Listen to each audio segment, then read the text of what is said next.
Hi everyone, welcome back to Winging It. I'm Rebecca from Feather Stitch House.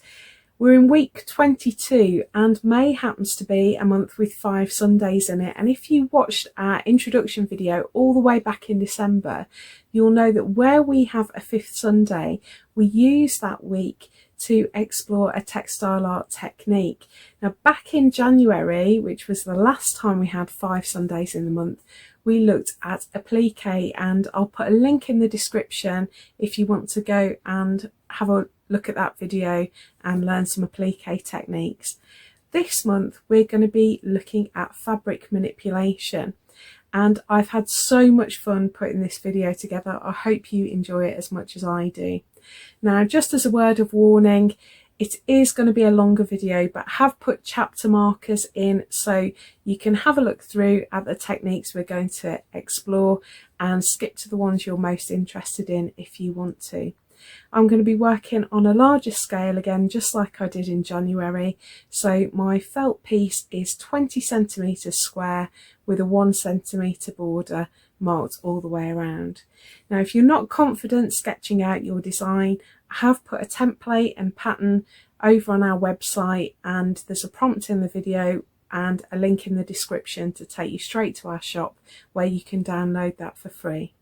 You're going to need lots of different types of fabric, and at least one of them is going to need to be an artificial fabric made of plastic or synthetic materials, because our technique relies on it being made of something other than cotton, silk or linen or wool. Later on we're going to add a few beads and a bit of stitching, so if you've got some interesting threads they will come in handy as well, but most of the time we're going to be using machine cotton and 6-strand embroidery thread. So grab all your bits and pieces and let's get stitching. I said right at the start that we would use these 5th weeks to look at some techniques, and last time we had 5 weeks in the month was back in January, and we looked at applique and created this applique scene looking at lots of different types of applique, and I thought it would be nice to stay working on this scale for our 5th week project. And so this month I thought we could have a look at something called fabric manipulation. Fabric manipulation covers a huge range of things, and it's basically anything that involves changing the shape or the appearance of the fabric. So rather than using it just flat, we're going to move it into a shape. So the minute you fold a piece of fabric, you have manipulated it. If you layer fabrics up, you've manipulated them. And so we're going to look at a range of different techniques that involve manipulating fabric to create a range of effects. And I was trying to think of a piece that we could make together that would allow us to try lots and lots of different techniques, and I was inspired by coral reefs, and I've just sketched out this rough guide to a coral reef. And I've sketched it out very roughly on this piece of felt. So this piece is 20 centimetres by 20 centimetres, and I've marked off a centimetre border all the way around, so it's going to fit with my other pages.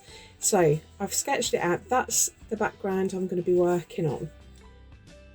But what I thought we could do is use our different manipulation techniques to create different textures of coral, because what I was really trying to find was a scene that would allow for lots of different textures.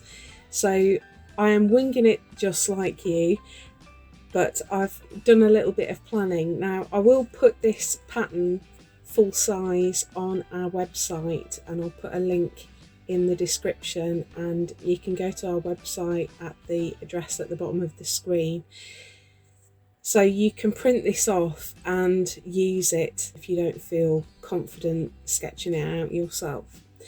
And I've put in different patterns in each section of coral, and this is going to refer to a particular technique that we're going to use. So we're going to start at the back and work our way forward, and we're going to start with this one here.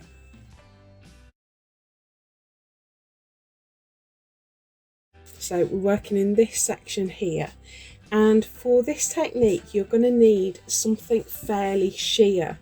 Now I don't have much sheer fabric. I do have some sheer ribbon, but it wasn't quite wide enough. So I've got this yellow voile, and I'm just going to cut roughly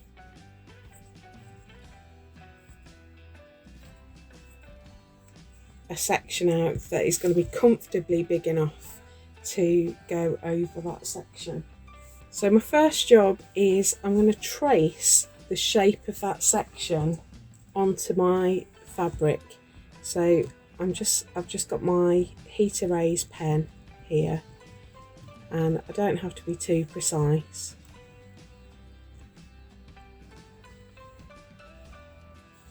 Like that. So I don't know if you can see that. Our first technique is going to be trapping. So what we're going to do is trap some threads behind here. So I've got some just 6-stranded cottons. I've also got just off camera some pearl cottons. So I think I'm gonna, let's see what shows up underneath. So what I'm going to try and do is create some different textures. So I want different thicknesses of thread, so I'm just going to separate these out. So I've got 2 strands there, and let's have 4 strands there, and I'm just going to cut these so they overlap the edges of the section that I'm looking at. I've gone for quite bright colours. I've been using bright colours all the way through May, and I thought let's just carry on, but also coral reefs are quite brightly coloured as well. So I'm going to go for some different shades of green in this back section.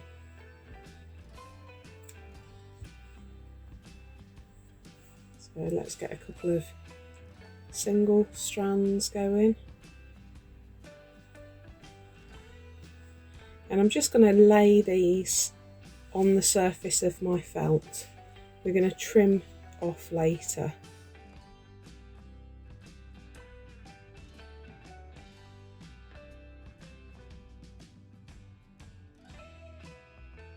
Now you can do this in a couple of different ways. You can either stitch along the edge first.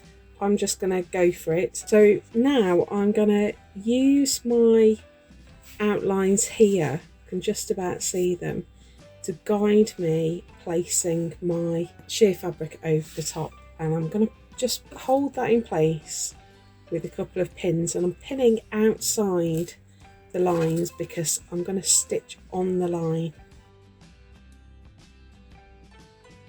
Okay, so I've got 2 strands here of that lime green that I used, and I'm going to start on my outside edge, which will be the border. I'm just going to come in slightly from that border, only ever so slightly, and what I'm going to do is back stitch around my shape. So I'm keeping my threads trapped, and I'm just going to work my way outlining that shape in my embroidery thread. So it's not going to be doing very much while I'm going up this side. So you can trap all sorts of things down with fabric, and it works best with sheer fabric so that you can see the thing inside, but it's really nice to be able to see through the fabric at what's underneath. Now I've gone up the side there, so as I stitch across the top of the shape, I'm going to start catching those threads into my stitches, and that's going to hold them in place. So I'm stitching over the top of the threads that are trapped under the fabric.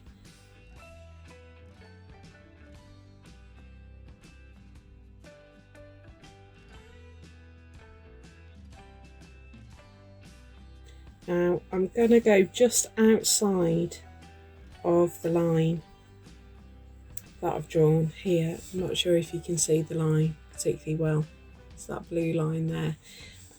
Because this is going to be covered over by our next coral, which is going to sit in front at the bottom. So I'm not too worried about following the line here because these stitches are going to be hidden, but I do want to keep it going and keep trapping those threads down.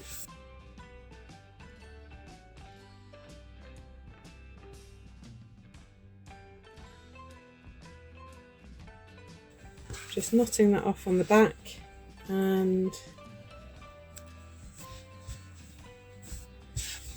that's our first section. So all that we do now is trim it back. I'm going to come in from the side because I can be most accurate doing that, and I want to make sure I'm working on the outside of the line, because if I go inside I'm cutting everything off. So remember, this bottom section will be covered, and so as I come round I'm just going to work a little bit closer to the line. So good pair of embroidery scissors with sharp tips would be very helpful here. If you don't have embroidery scissors, why not? But you could use nail scissors. Okay, so that's our first technique.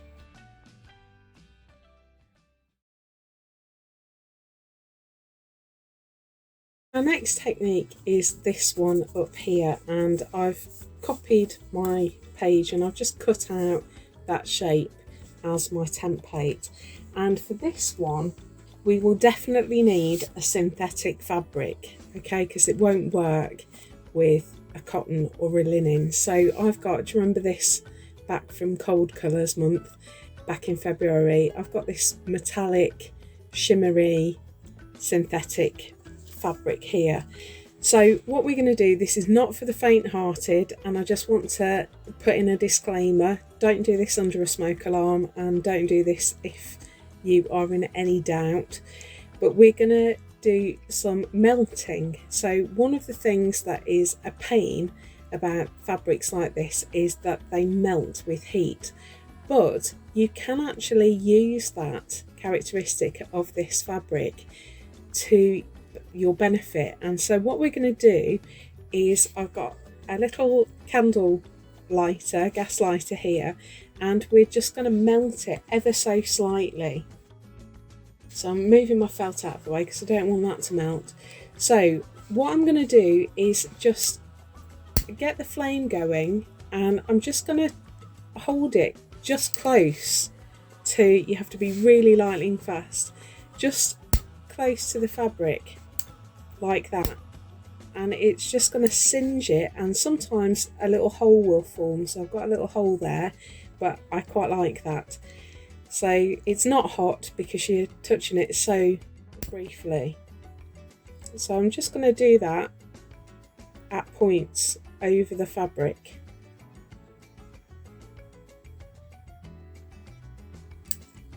And you can see it's creating this lovely sort of crumpled, ripply texture with holes every now and again that just look spectacular. I think you might think that I've lost my mind and that you're never going to do this, but give it a go, it's fun.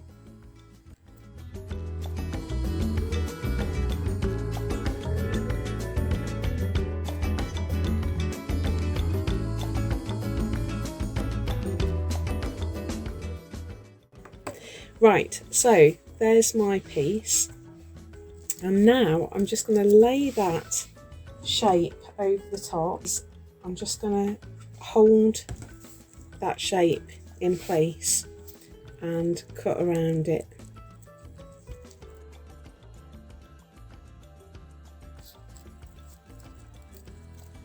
I don't have to be mega precise, it really doesn't matter that much.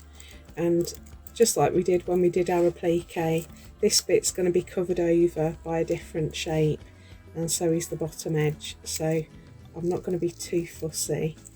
with that. I am going to cut it right up to the border though.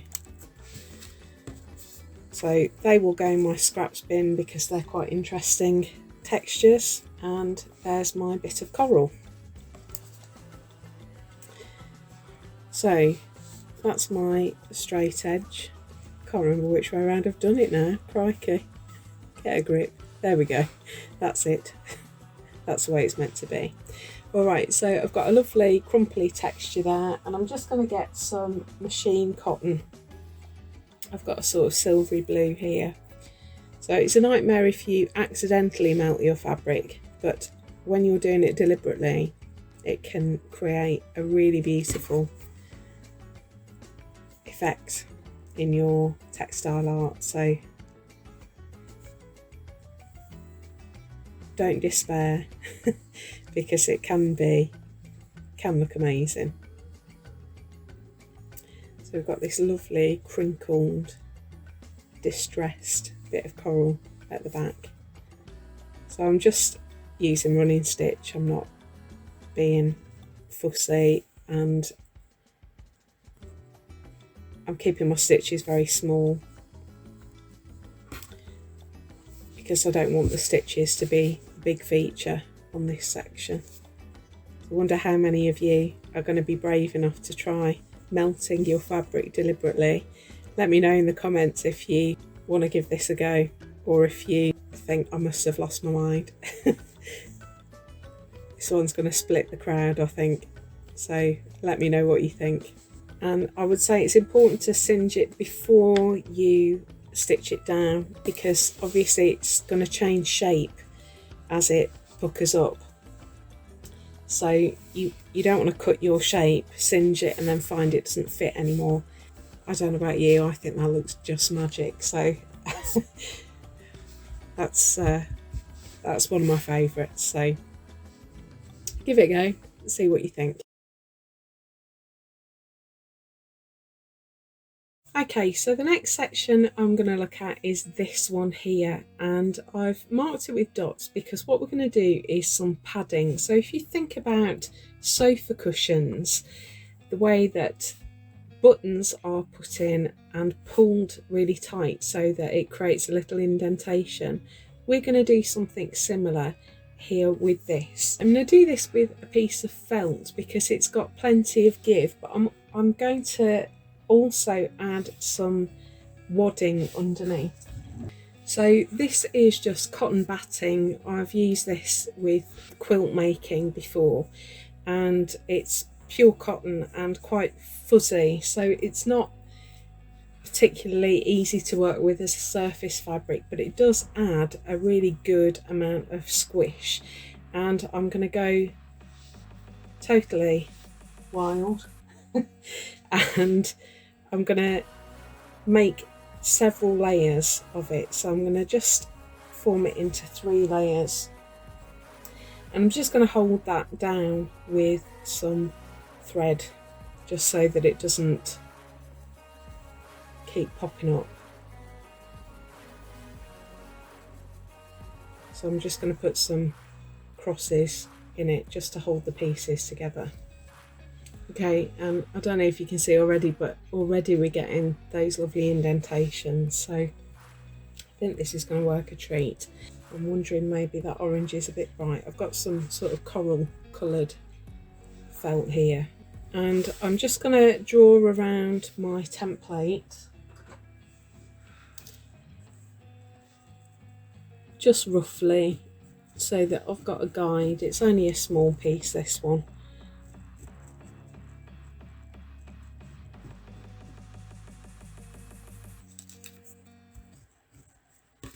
I'm going to lay my felt over my wadding, and I'm just going to start by tacking it down. So I'm just going to put some fairly big stitches in. These will come out, so I'm not worrying too much about being precise.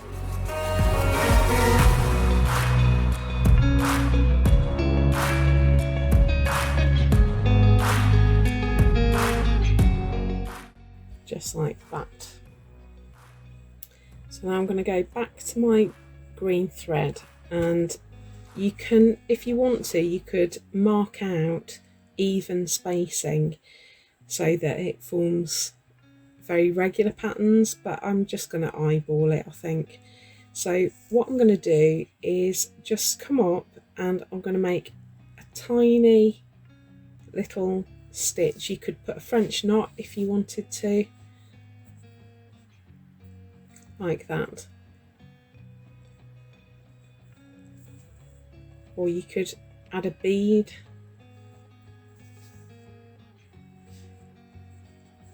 And I'm just going to add these little stitches and pull quite tight when I pull my thread back through.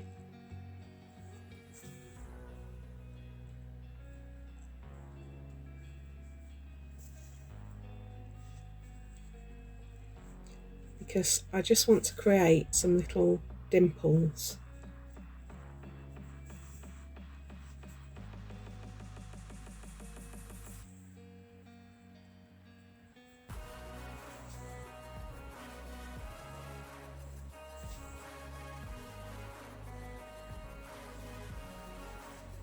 You could do running stitches if you wanted to. I'm doing sort of tiny irregular cross stitches. That's what I'm doing here, if you can't quite see. So I'm not trying to make the crosses even, I'm just making a cross.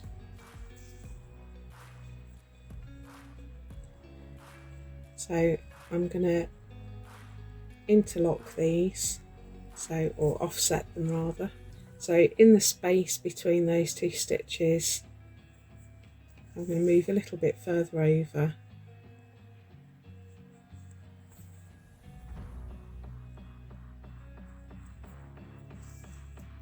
and add another little cross.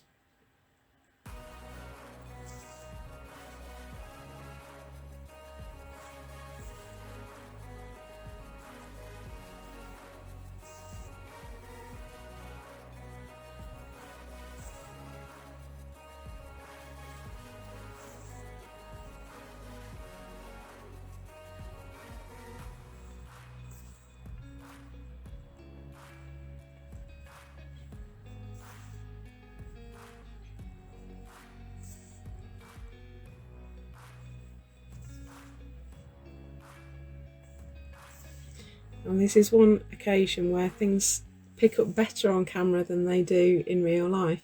So hopefully you can see that dimpling. I think the light is just casting enough shadow that you can see that quite well. So I'm just going to repeat that right across the shape.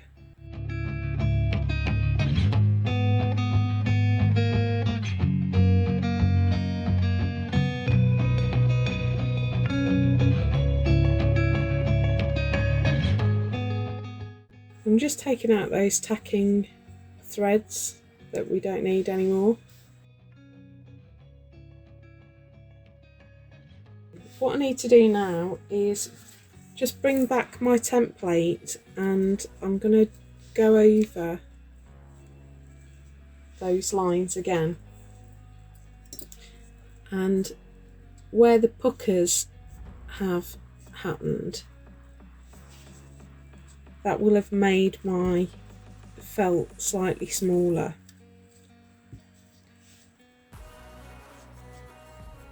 So I'm just double checking, and then I'm gonna, this side is my edge, so I want that to be neat. I'm just folding the wadding back so that I can cut it accurately.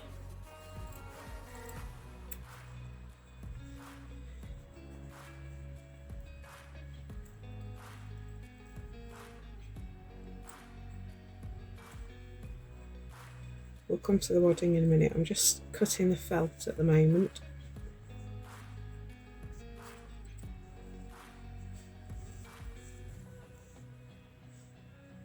This bit's going to be overlapped, so I'm just going to go a little bit wide on that, and the bottom will be overlapped as well. So I'm going to go a little bit wide on that. So that's my felt trimmed. So now I can just go in and cut my wadding. I'm just holding my scissors slightly at an angle because I just want to cut it in a little bit at the side so that the wadding doesn't show. So I don't know how well that picks up on camera. I've sort of cut a wedge there so that the wadding slopes back. So I'm just holding my scissors on a slant.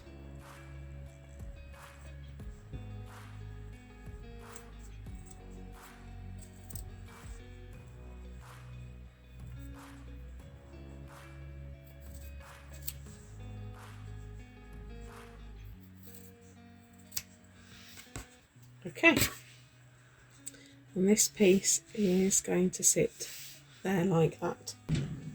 I've got sort of peachy coloured thread that will match, and I've got 2 strands again, and I think I'm going to blanket stitch this, so going backwards on myself. So I'm going to start over here on this top edge, and the blanket stitch will just hold that side down and sort of wrap it around the wadding at the side. So this bottom edge and the side edge are going to be covered, so I'm just going to running stitch along there just to hold it down.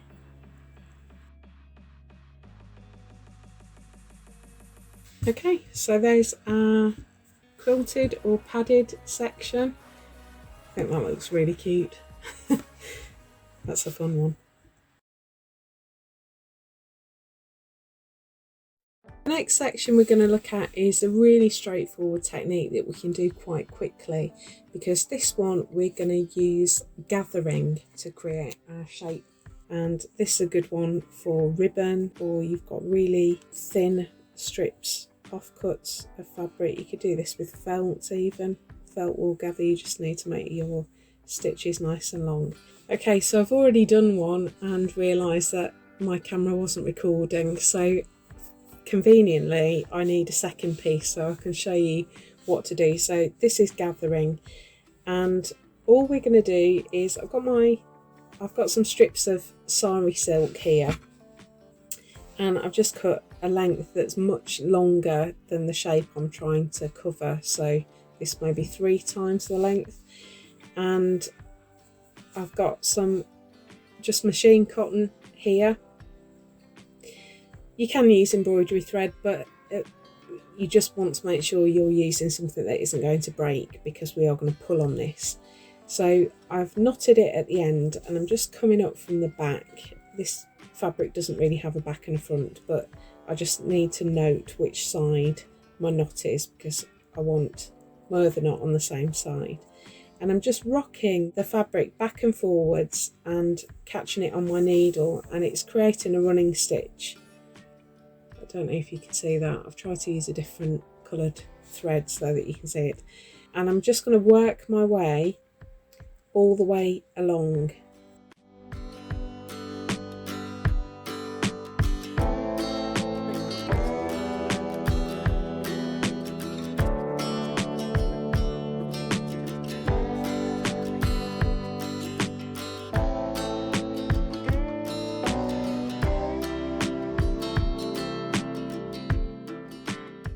So I just want to make sure that I go to the back on my last stitch, because I want my knots on the same side. So now I've got my running stitch, and all I'm going to do is just pull that thread, and as I pull, the end of the fabric where the knot is gets pulled up towards my thumb where I'm pulling from. And you can make it really tight like that. You can loosen it out if you want to, but you just gather it up onto the thread. So you need quite a long length of thread, because you've got to go all the length of your strip of fabric. but you actually don't use a lot of thread at all doing this technique. So when you've got your gathers up as far as you want, just add a little knot. And I'm not going to cut my thread because I'm going to stitch it down, so I'm going to put it over the top of the one I've already got in place there, just overlapping a little bit. And I'm just going to use a little bit of running stitch just to put stitches here and there to hold that in place. And I want to obviously maintain the gathers as I'm stitching it down, so you might need to work in and out of the folds in the fabric. These stitches will be mostly hidden inside all those folds and ripples, so it doesn't matter too much.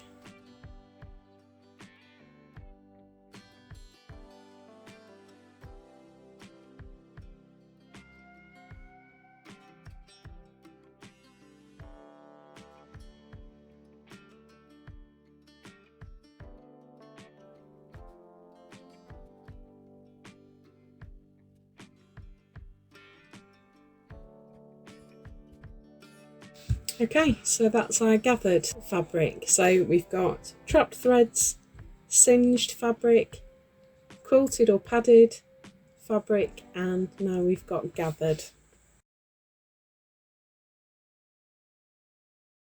Okay, so the next one we're going to go for is this one here, and it's a fairly large space to fill.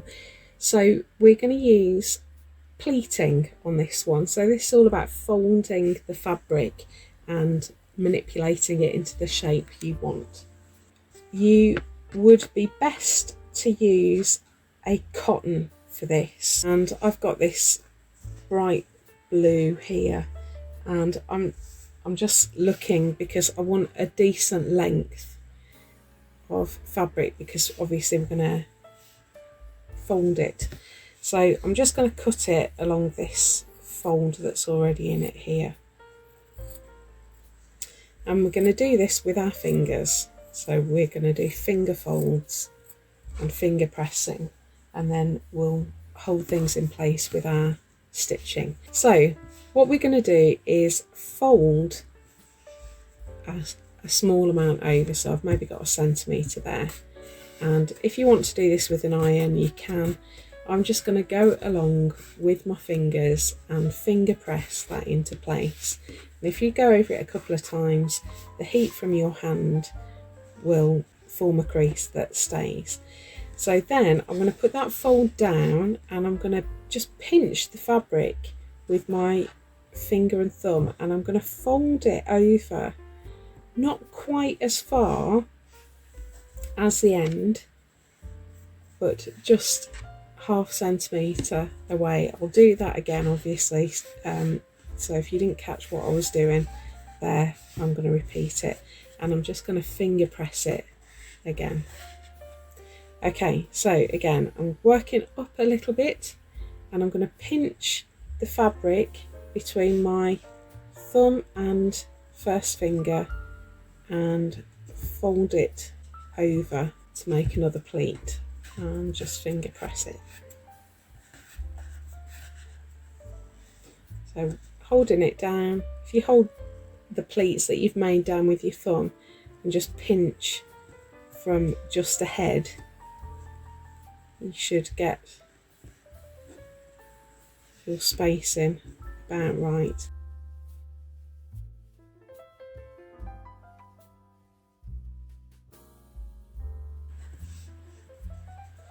Now you could keep them totally regular, you could make them irregular, you can even do it on an angle. So you could pleat like that if you wanted to. In fact, let's liven it up a little bit. Let's do a diagonal pleat, and then let's go back in the other direction. So we've got some pleats that cross over each other like that.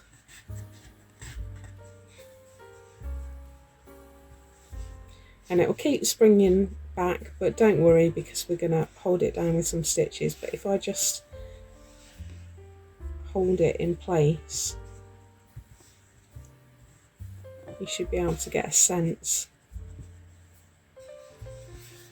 of what those pleats are looking like.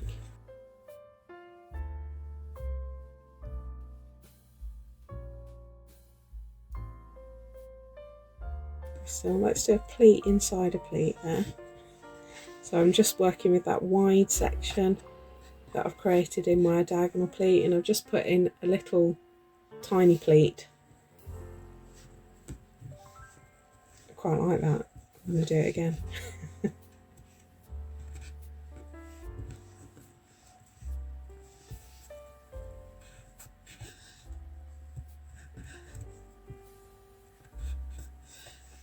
Let's have one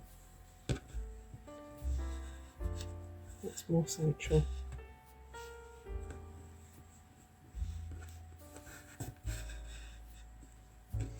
Okay, so there's my folded fabric, and I'm just going to get some thread, and I'm just taking a single strand because what we're going to do now is just hold those pleats in place.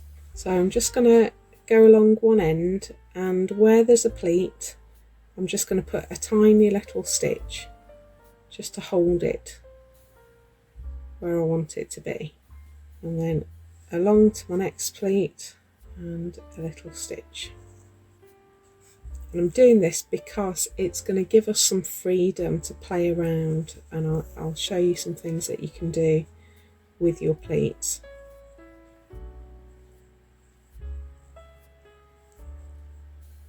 So that one overlapped previous pleat. This was one of our diagonal pleats.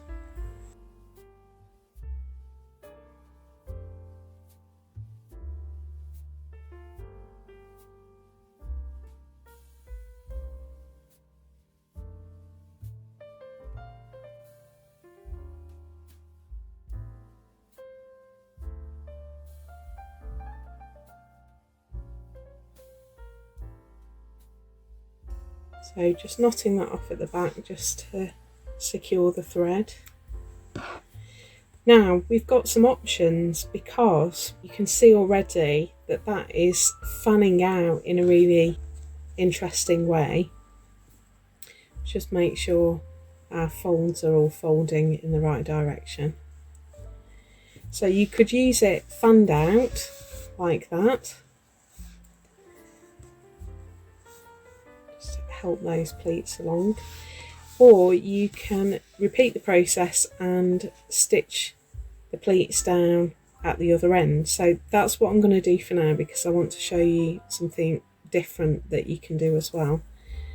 So I'm just going to whiz along here. Okay, so here's our pleated fabric. You can set that with an iron if you want to. I just got some where I've done my diagonals, they just want to spring back a little bit, and so you can go over that with an iron and just fix them in place. But another thing that you can do with pleats is fold them back over each other and stitch them down like that, so you don't have to keep them all facing in the same direction.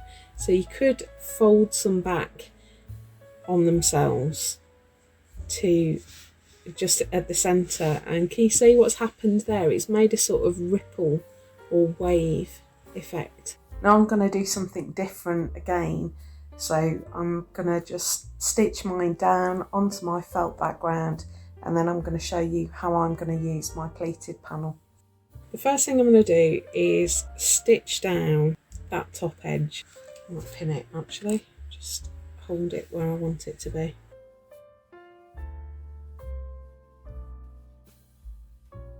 I'm going to curve this round. I'll sort out this raw edge later. So I'm just going to use an applique stitch to just catch that down. So I'm just going through the tiniest little bit of that outside edge. So I'm just sort of easing it into the shape that I want. I don't want it to look too regular, too straight at the edge there. So I'm just using my nail to pull it, my thumbnail to just pull it as I'm sewing, just to rough the edge up.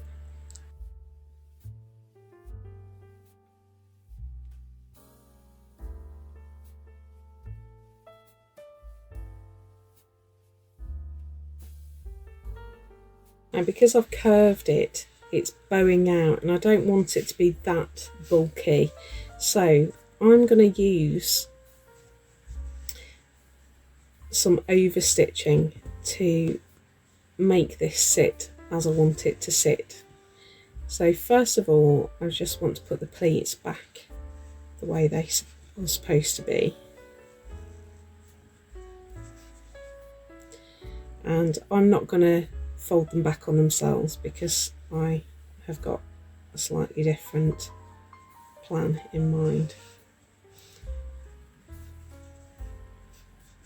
I'm going to start in the middle because it's going to make it more manageable more quickly.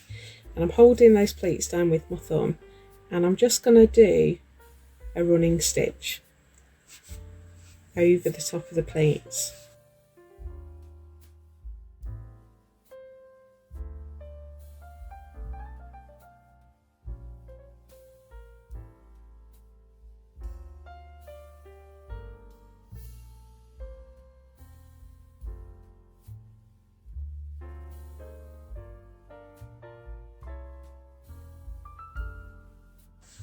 I think that's far enough down that I've covered my shape. And I'm just going to knot it off there. And I'm just going to repeat that process. So I'm just going to add lots of lines of running stitch over the top of my pleats.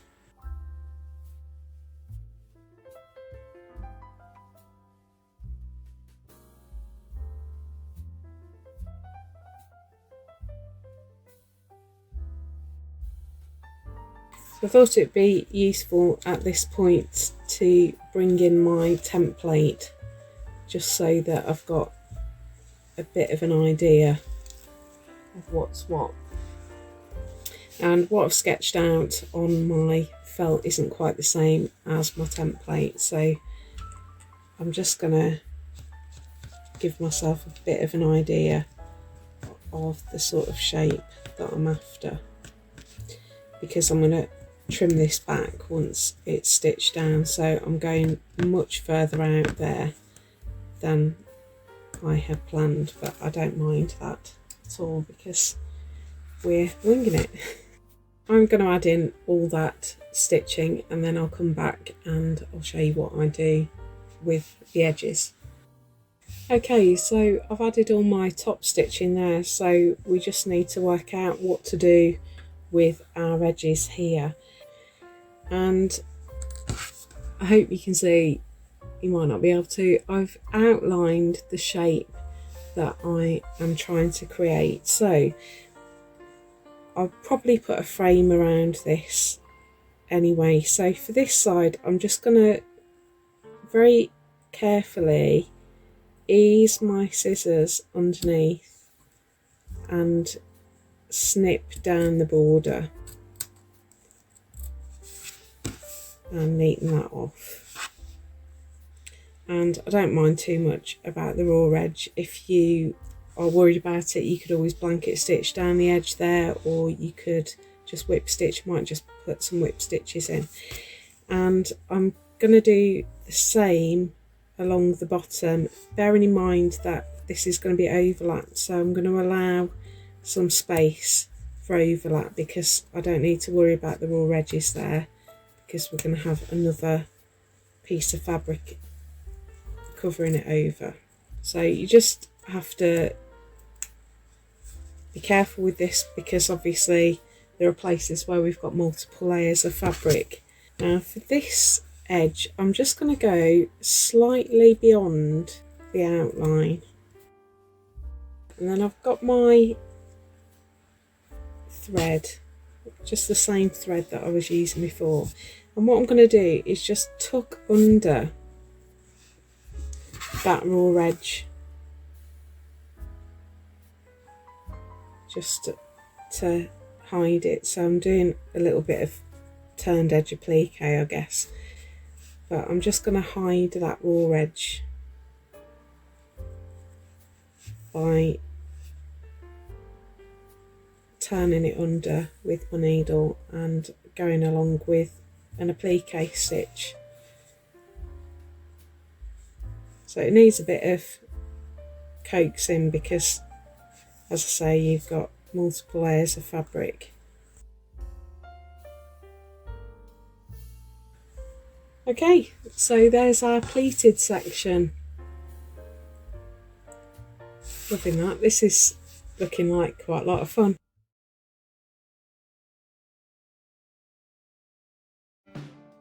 We're going to look at this section next, and this one's going to be fun because we're going to look at using twists.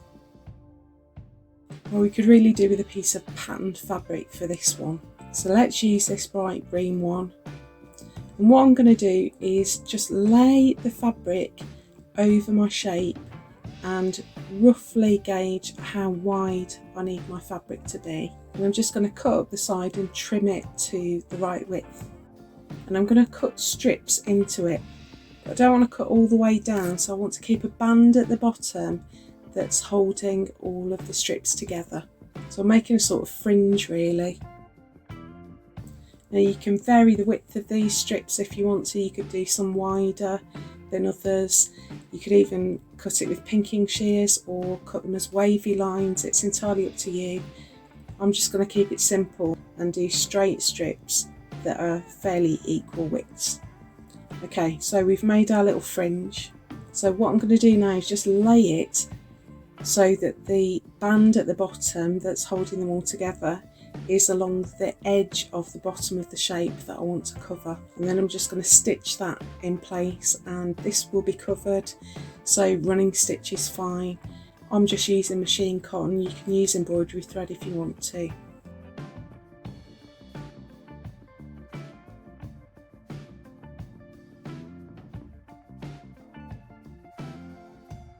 Now I'll cut this piece a little bit wide, so I'm just going to put a little pleat in so that it's the right width and covers the bottom edge of my shape.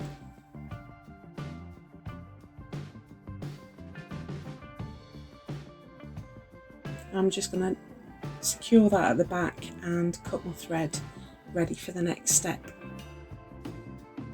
I'm just going to fold my strips back for the moment, and I'm going to keep just one loose that I'm going to work with, and I'm going to twist it. You can twist it as much or as little as you like.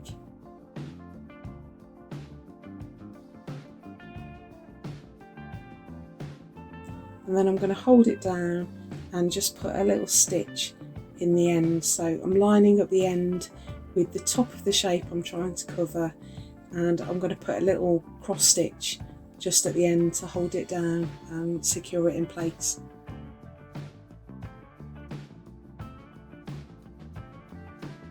I don't need to finish off and cut my thread, I can just keep stitching.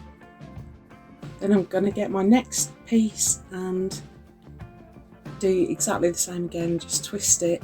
You could twist it in the opposite direction if you wanted to, just to get some more movement and texture into your piece. It's entirely up to you how you do it.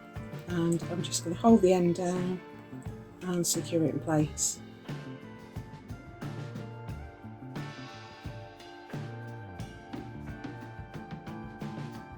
And I'm just going to work all the way along in the same way. Now, as you're working across, you need to make sure that the ends of your twisted strips are following the line of the top of your shape, and you can overlap them, you can twist them round each other if you want to, anything that's going to add some interest.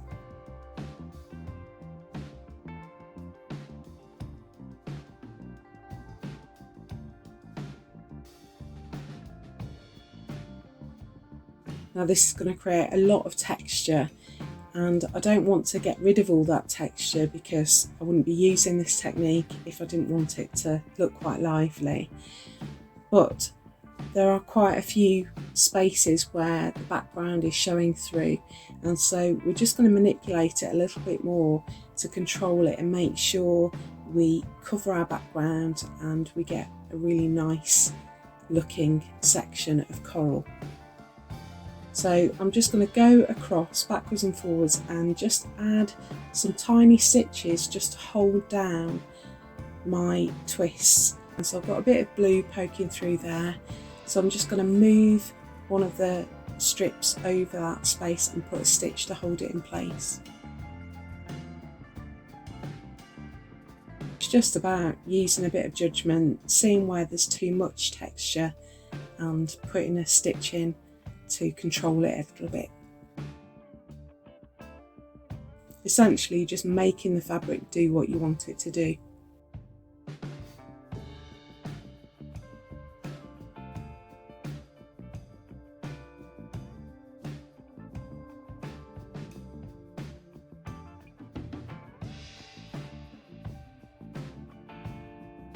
So there we've got our twisted fabrics. That looks like a ton of fun.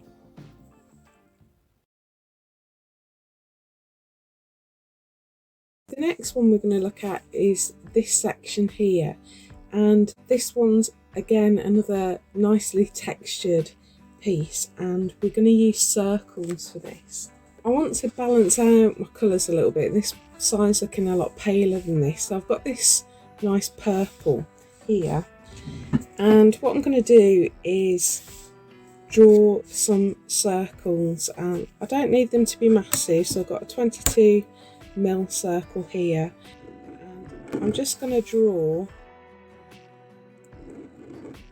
lots of them. So I'm going to start with 10, I may need more, but we'll see how it goes.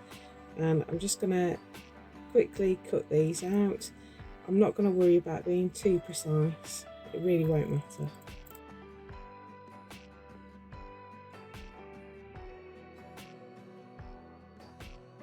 So we've got our circles, and I'm going to do a little bit of finger pressing again.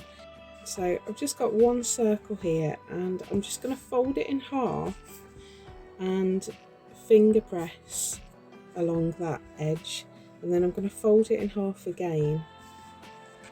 Now you can do lots and lots of different things with circles. This is just one option with a small circle. So I've made a sort of little cone there by folding my circle into quarters, and it really doesn't have to be precise, so don't worry too much. And I'm just going to place that on.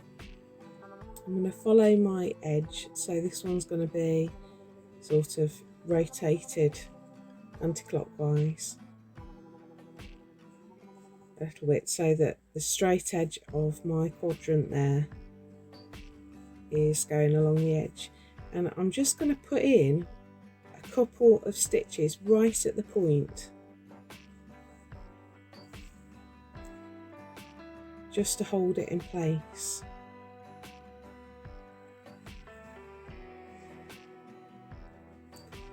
And I'm going to sort of treat these like beads, so every now and again I'm going to knot off at the back because I don't want them all to come undone. So again, I've got another circle, and I'm folding it into quarters and finger pressing. If these circles are too small, just make bigger ones. It's fine, whatever works for you. So now I'm going to work horizontally across my shape to create layers of these quarter circles, and they're going to sit over each other and create quite a sort of blousy, ruffly texture on the fabric. So can you see how that's starting already? I may well need more than 10. It's not a massive shape, but depends how much I overlap them, I suppose.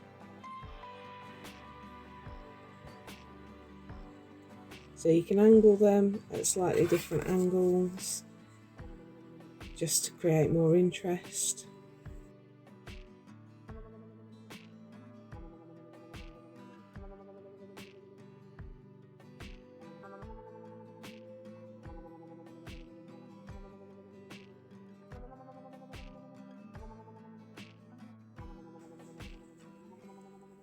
So I'll just put 4 on there, and I'm just going to knot it off at the back.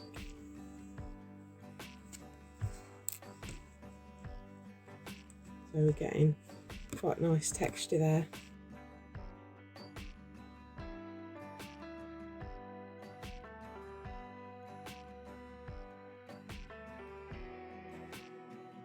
So that's my first layer done. So my next layer, I'm just going to move down the shape a little bit.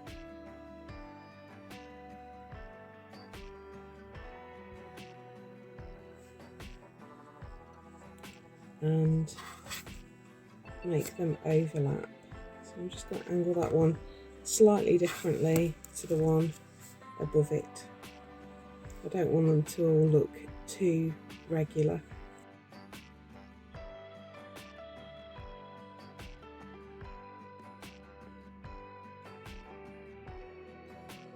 Okay, so you get the idea. I've got this lovely sort of layered texture going on here, so I'm just going to cut some more circles and fill the rest of that space, and then I'll come back and show you. Okay, so there are our little quadrants that have been put on to create that lovely sort of layered blousey effect there. Love that one. It looks really fun.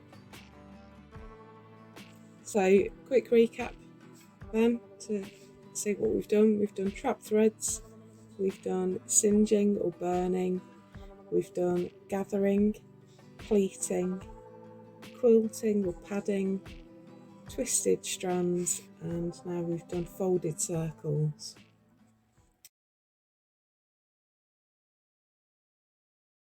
So the next one we're going to look at is this one here, and it's going to be similar to the padding, but we're going to use a slightly different technique.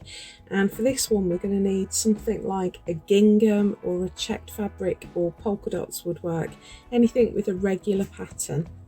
So this one is a technique called smocking, and I'm just going to cut a strip that is going to be deep enough. I want a much longer strip than the length of my shape, and we just need some normal sewing cotton, just machine cotton is fine. You can use embroidery thread, but again we're going to pull this, so we just need to make sure that we're using something strong enough. The first thing I'm going to do is create just a little overlap, because I don't want a raw edge. So I'm just going to go along, I'm using the pattern to guide me, but I'm just going to running stitch along the top, just folding the top edge over. I'm not too worried about what these stitches look like, they're probably going to be hidden, but if not I can always take them out when I stitch it down. I'm being careful not to gather it, because I want to gather it in a really controlled way.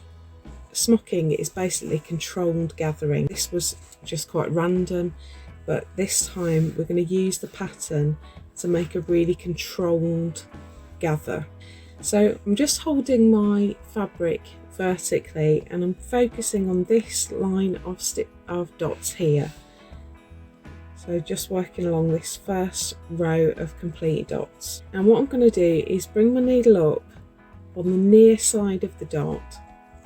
Polka dots are perfect for this because they even measure out your stitches for you, but a gingham would work just as well. If you're working on gingham, you would just use each square. So I've come up on the near side of my dot and I'm going down on the far side of it, and then bring my needle up again on the near side of the next dot. So I've made a little straight stitch there across the dot, and I'm just going to do that all the way along my piece. So coming up on the near side of the dot, and down on the far side. You can do smocking in a huge range of ways, and they can get really quite technical, but I'm just going to do a very simple form just to get us started. You can also do smocking on plain fabrics, but you do need to make yourself some markings as a guide, otherwise it's going to look irregular.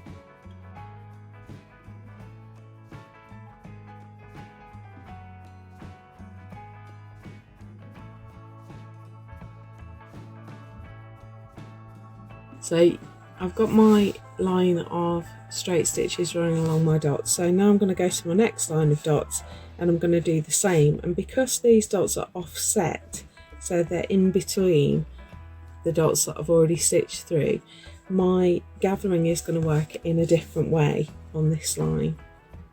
You can do this diagonally as well if you want to.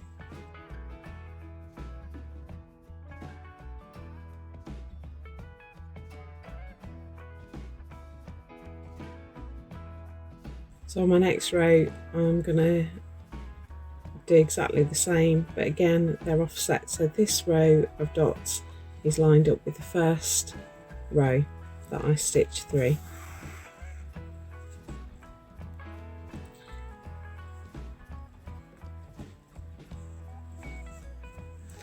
So you get the idea of what I'm doing, so I'm going to put in all those stitches and then I'll come back and show you the next stage.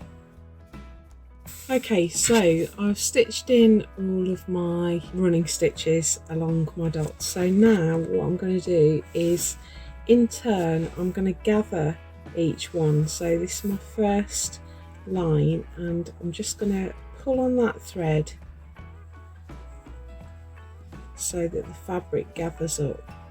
So this is a quilting cotton that I'm using, and so it's fairly lightweight but robust at the same time, and that's the sort of fabric you want really. You don't want anything that's too light, otherwise it's going to be very difficult to manage and you can damage the fabric as well if you pull too tight. So you want something that's going to withstand being gathered. So I'm just threading up my needle with that thread that I've pulled, and I'm just going to tie off a knot, and then I can trim that. So this is another one that appears to be thread hungry but isn't. So if you gather as you go, you will save a lot of thread, but I just wanted to show you in stages. So now I'm going to choose my next thread from the next line and I'm going to gather that one.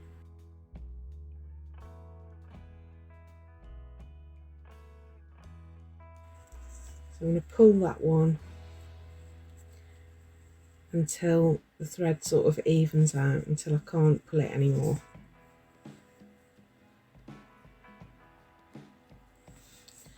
And again I'm going to go back in and tie that off. So whilst it's not thread hungry, it is very fabric hungry, this one, so you will need a much bigger piece of fabric than the space that you want to cover. So now I've got my third thread and I'm going to pull that one. Again, it doesn't look much at the moment, but as each thread gets pulled you'll start to see the effect a little bit better. And my fourth,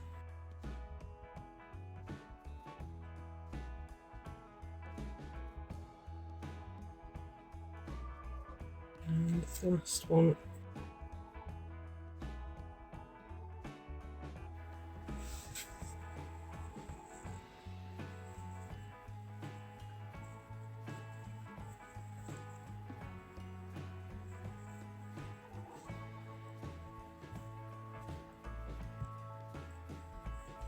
We've gone from that really quite large piece to this tiny little section here. So I hope you can see that. So what we've got is this really controlled gather, and you can see the puckers sort of almost alternating there. So that's our smocked piece of coral, and I've got a little skirt bit. It's one of the reasons why it was such a lavish feature on clothing, is because it uses a huge amount of fabric, and so you couldn't do this if you were poor.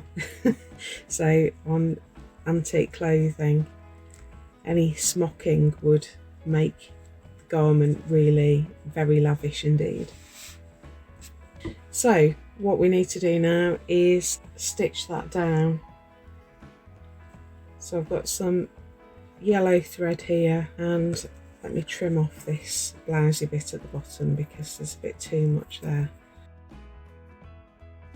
So this is just going to go in this area here. So I'm going to stitch down the edge first,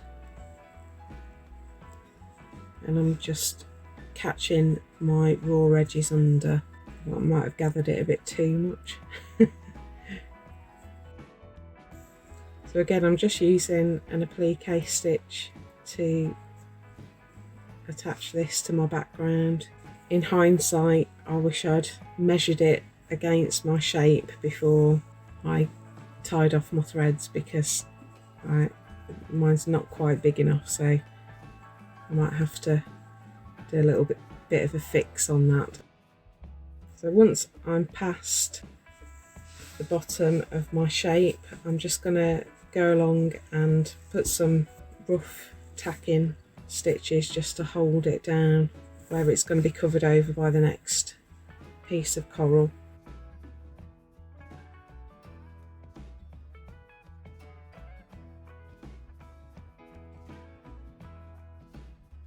So just coming up,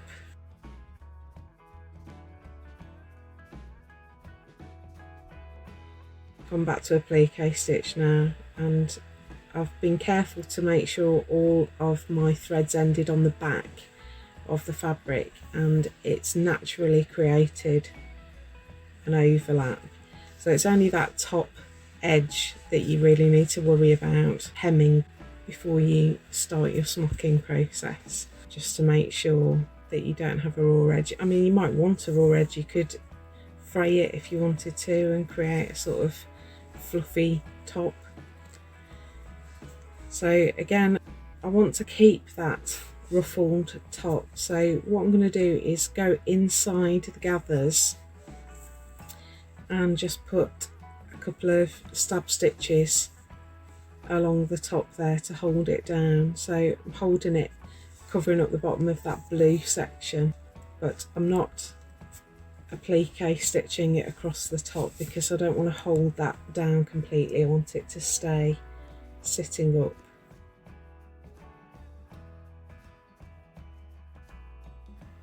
Just got a little bit of raw edge there poking up that's annoying me. Just tuck that under. You can always use your needle to get underneath and push things away that are sitting where you don't want them.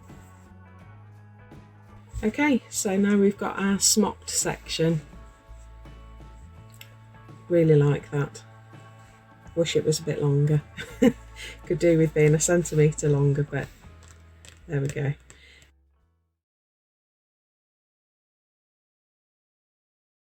So we've only got 3 left, and we're going to look at this one next.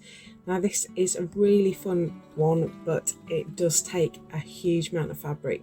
It's a technique often used in dyeing, but we're going to use it just to create texture for this one, and this one will rise up a fair amount as well. So we're going to create bubbles. So I've got a piece of fabric here, I've got a nice bright red, and we're going to play around with circles again. I'm starting a little way away from the edges, and I'm going to just draw some circles, and you can do them in rows if you want, but you might want to offset them and make it a little bit random. And I've got a little bit of thread. I don't know if you can see those circles. I hope you can. Let me just move my piece off to the side. So I've got some circles drawn on, and what I'm going to do is go to my outer one, and I've got just a little bit of machine cotton here, and I'm just going to running stitch around the edge. So we're using a gathering technique, but we're going to do something first before we gather. I mean, you could just gather, in fact I'll show you.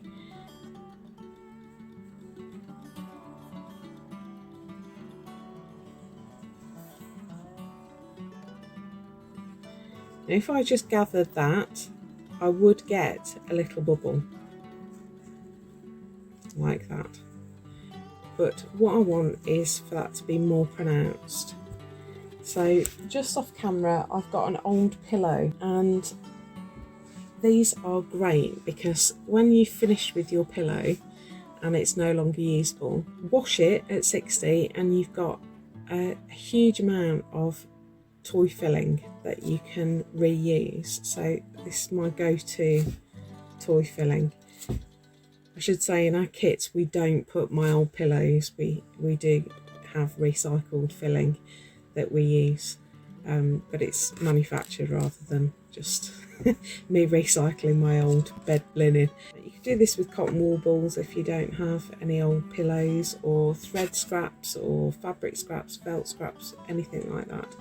So I'm just going to hold that on the back of the circle, and I'm going to gather so that that stuffing is caught inside the gathers, and I'm going to pull those gathers quite tight so that the fabric closes around my stuffing.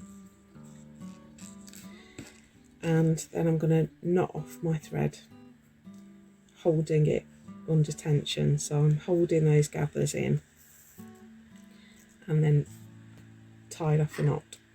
And so now we've got a proper little poofy ball on the surface, and if you've got rogue filling you can just push it in or trim it off, up to you. And I'm just going to repeat that process for all of the circles that I've drawn. So I'm going to go to my next circle along. You can make some of them bigger, some of them smaller if you want. I've used all the same size circles, but you could mix up the size of your circle and have some big bubbles and some smaller ones. You don't want them spaced out too far because you want them to sort of touch when you gather them up.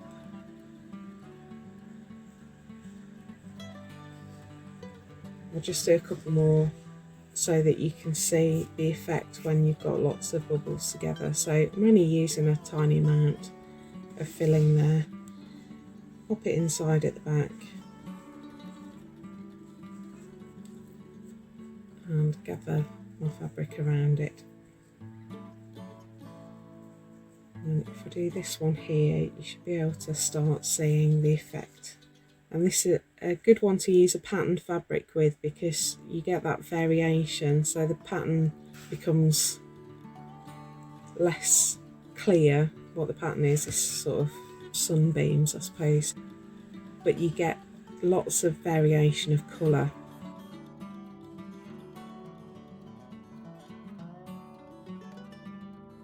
I'm just trimming off that stuffing at the back there because there's a bit too much. Just being careful not to cut the fabric. So we're creating this very textured, bubbly surface here.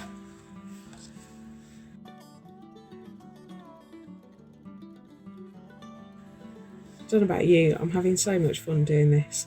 It's this is a great way to spend a day. It is just playing, isn't it? And this piece I quite like because you could do one technique a day if you wanted to and just work on it over a couple of weeks. So it doesn't all need to be done at once. So you get the idea. I'm gonna just create enough bubbles to fill this space, and then I'll come back and show you how I'm going to stitch it down.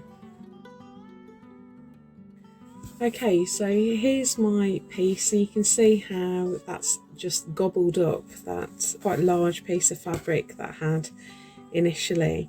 We want to hold it down. Now if I go around the edges first, I'm going to cause my base fabric to pucker. So what we're going to do is hold it down in the middle before we hold it down at the outside.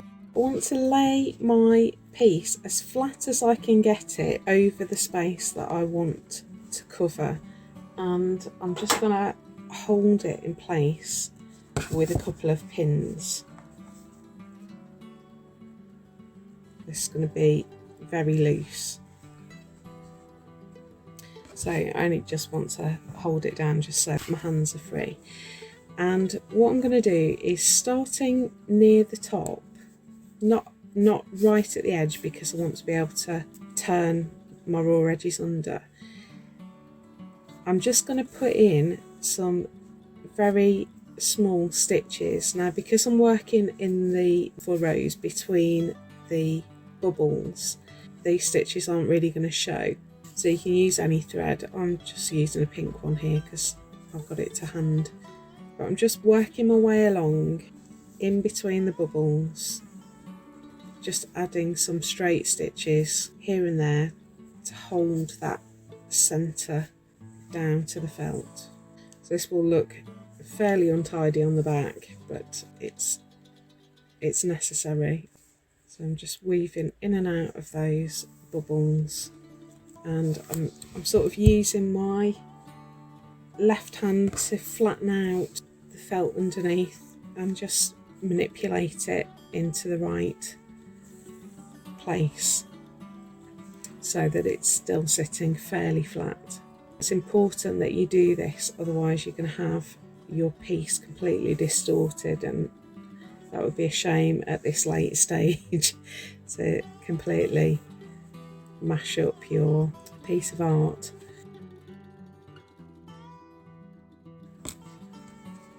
I can trim this back a little bit because I've got quite a lot of excess there, so let's just do this a bit at a time. I'll start with my top edge, and I'm just going to fold that under as far as I need it to go. So I don't want to cover up all my folded circle section, but I do want to create a fairly neat edge. So you can get your needle in there as well to help you. And I'm just going to go along with an applique stitch again, just to neaten up that edge, and I'm just tucking as I go so that I get the shape that I want. So as we've already said, this is fabric manipulation, so you are in control of where the fabric goes.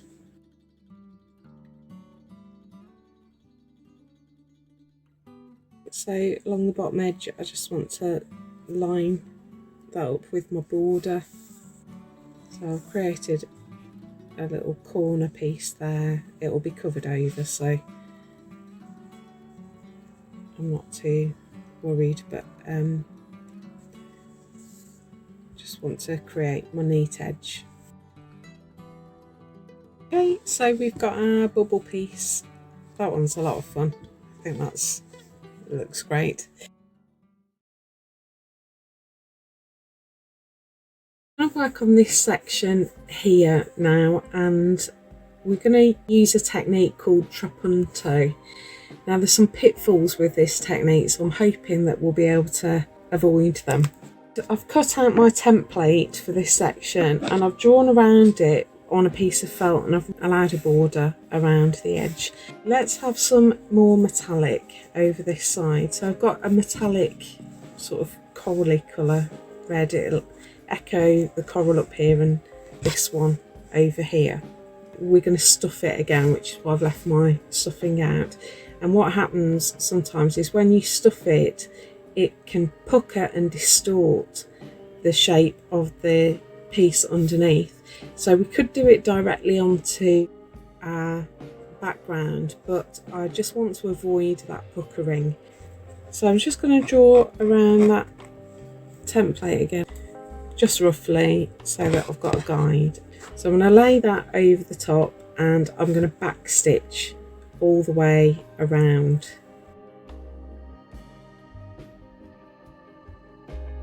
And as I'm going, I'm just using my thumb to slide the fabric ever so slightly each time I do a stitch. And what I'm trying to create is a bit of bulk on the surface. So I'm doing this as I'm going horizontally.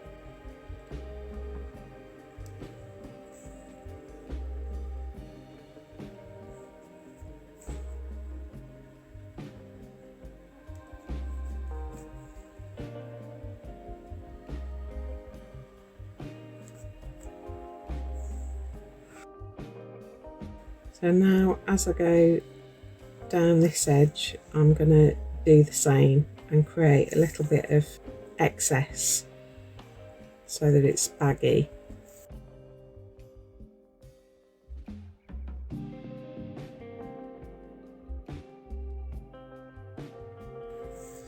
And just before I get to where I started, so I've gone all the way around, should have done a different coloured thread so you can see it.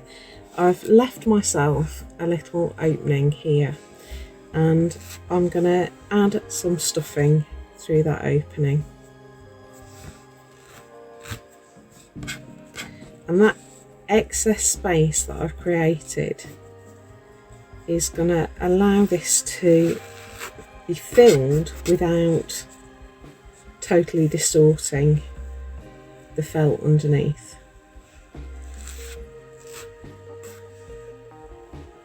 You can stuff it as full or as soft as you like. Normally I would stuff things quite full, but I think that'll do. And so I've created a sort of pouch there full of stuffing, and then I'm just going to close up the gap.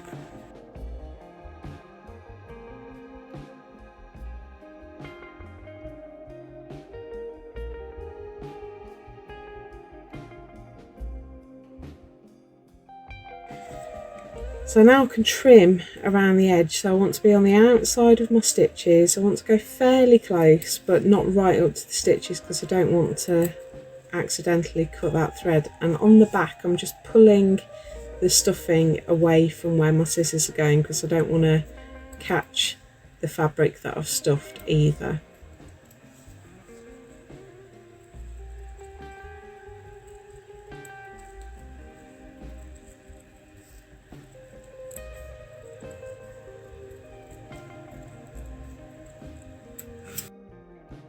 All these unusual fabrics with their fibres just exploding all over the surface. So I'm just going to stitch that down now. I've got 2 strands of red embroidery thread here and I've got a gap there, but I'm going to fix that later. I've got an idea for some stitching that I can put in there. So I'm just lining it up with the corner, and I'm not going to start right at the corner because I don't want to make my life difficult. So I'm just going to blanket stitch that down, and that just controls the edge a little bit because I've got a raw edge there and this fabric just frays like a beast. So I just want to protect that edging a little bit. So again, I'm just easing my padded shape into place, and I've just caught the edge of that smocked piece under with my needle just to make sure that's nice and neat as well. So again, much the same as with the bubbled piece, because this is padded, it's going to want to pull your base felt out of shape. So I'm just going to be really careful to keep easing. I've got my fingers on the back and I'm just easing with my fingers to make sure that the felt underneath, the blue felt, isn't getting pulled in a direction I don't want it to go.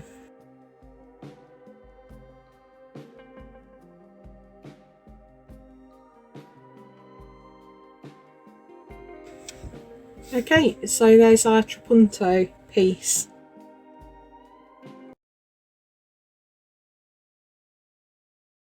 Okay, so we're adding our final section, and that's this one here, and we're going to create a ruffle. I'm going to use this really bright sort of velvety, crushed velvet sort of fabric, and again this one's quite fabric hungry, so I'm going to cut a larger piece than I think I'll need.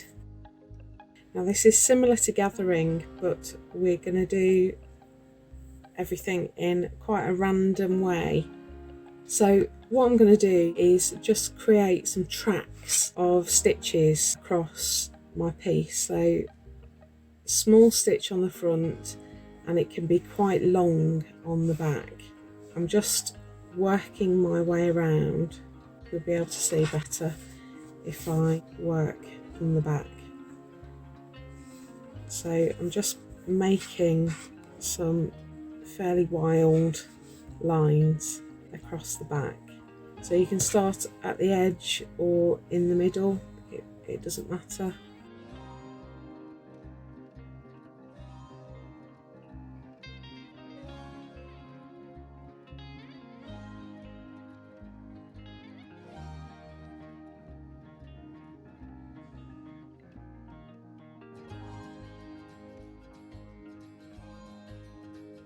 And we're going to make these overlap a little bit, so they're going to cross over each other. I don't want to go too close to the edge because I want to be able to cut this to shape and turn under. You can do as many of these as you like. So I'm looking for places where there's a lot of space without a stitch, and I just want to take my thread through that area, just making these little stitches every so often. I quite like this one because you don't know what you're going to get until you pull the threads, so it's just a voyage of discovery.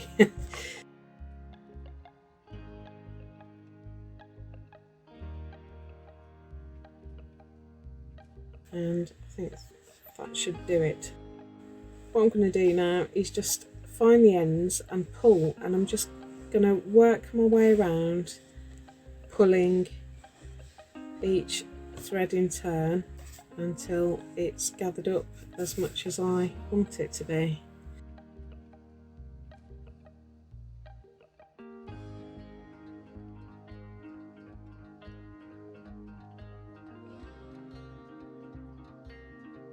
Now I've gathered it in, I can add a little bit, so I think I want it to be a bit wider, so I'm going to come out in this direction a little bit more.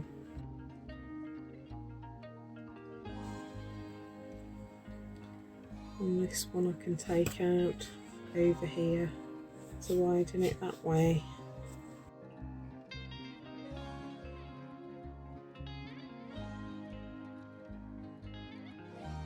And when you think you've gone as far as you want to with any one particular track, you can just knot it off. So there's our ruffled piece, so that's just completely random tracks that we've created across there. So I'm going to get my template for my last section and roughly draw around it. You just want some markings roughly so that you can trim it. So I just want to allow some space to turn over the raw edge. This is going to put fluff everywhere.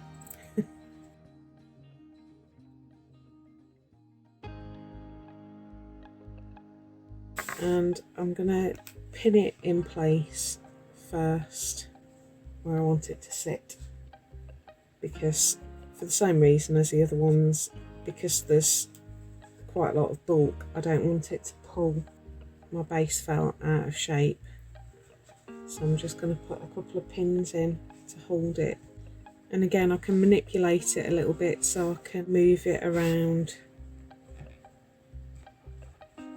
Like it's covering over quite a lot of my bubble piece there, and I don't want to hide that, so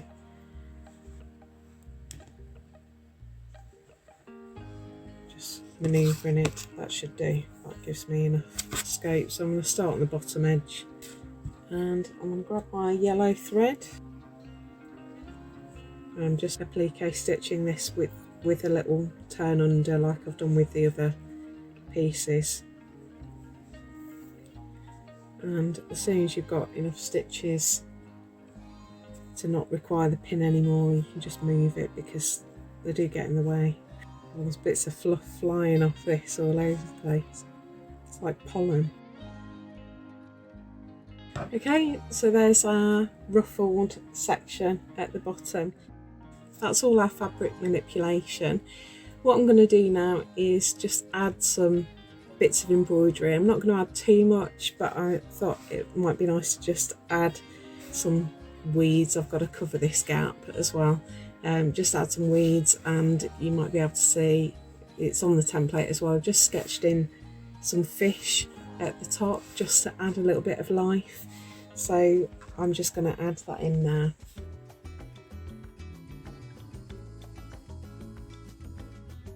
Okay, so there's our finished piece. I've just added a few little beads. I've got some beads down here as well, and I've just used some of the stitches that we know to add some fish and some weeds. And this tufty bit here that I've used to cover up that gap, I've added another one over here because I thought it needed a bit of balance, is a stitch called turkey stitch, or Geordie's knot, I think that's how it's pronounced. And we haven't covered that, but there is a tutorial for it on my Instagram. So if you go to my Instagram grid and look along the top, you'll see letters in my highlights. If you go to G, there's a tutorial for that one there if you want to have a go at adding some textured weeds as well. So these are wheat-ear stitches, and this is a combination of chain stitch and fly stitch. And I've got cable chain here and some fly stitch and feather stitch, and can't see any of the stitches that I've used, but I've just kept the stitching quite simple because this piece really is all about the fabric manipulation. So I hope you've enjoyed that. I've had an absolute blast. This has turned out much better than I thought it was going to, because I was making it up as I was going along, just because the project is called Winging It. So that's exactly what I've done. So loads of texture, loads of fun. I can't wait to see what you create, and I will see you next week for our first June video. See you soon. Bye.